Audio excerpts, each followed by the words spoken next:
malawak pong bagyo. No? Makikita natin dito sa ating forecast track na ang lawak ng bagyo ay nag-e-extend ng almost 500 to 700 kilometers mula sa sentro nito. So kung ang bagyo natin, just in case, kumilos at tumama dito sa may bandang Isabela, Aurora area, dahil sa lawak ng bagyo, posibleng may nakararaming bahagi ng Southern Luzon ay meron din pong wind signal.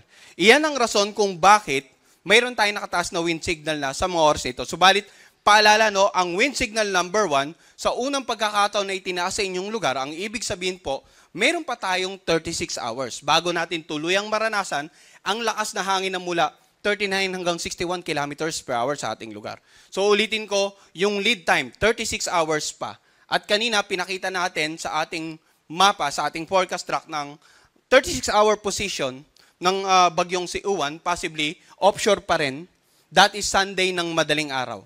So, posible na Sabado ng pahating gabi hanggang Sunday ng madaling araw pa maranasan yung actual na lakas ng hangin dito nga sa lalawigan na southeastern portion ng Quezon. Dito sa eastern portion ng Romblon, Camarines Norte at Sur, Catanduanes, Albay, Sorsogon, sa Masbate, Northern at saka Eastern Samar, sa Samar, Biliran, Leyte, Southern Leyte, ganun din sa Northern at saka Central portion ng Cebu kasamang Bantayan at Camotes Island, Northeastern portion ng Bohol, Northern portion ng Negros Occidental, Northeastern portion ng Capiz, Northeastern portion ng Iloilo, Dinagat Island at Surigao del Norte. So ulitin po natin, no?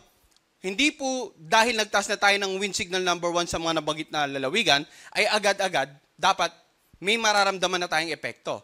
36 hours pa po ang lead time or palugit at sa forecast track natin, ang tinataya nating 36 hours simula alas 2 ng hapon ngayon ay sa alas 2 pa po ng madaling araw ng linggo, yung possible epekto. Pero maaaring magbago yan, maaaring kung magiging mabilis ang pagkilos, then likely, posible tayo magkaroon pa ng mas matataas na wind signal sa mga susunod nating issuance ng Tropical Cyclone Bulletin. At posibleng, mas lumawak din yung mga lugar na magkakaroon ng wind signal sa susunod nating mga issuance.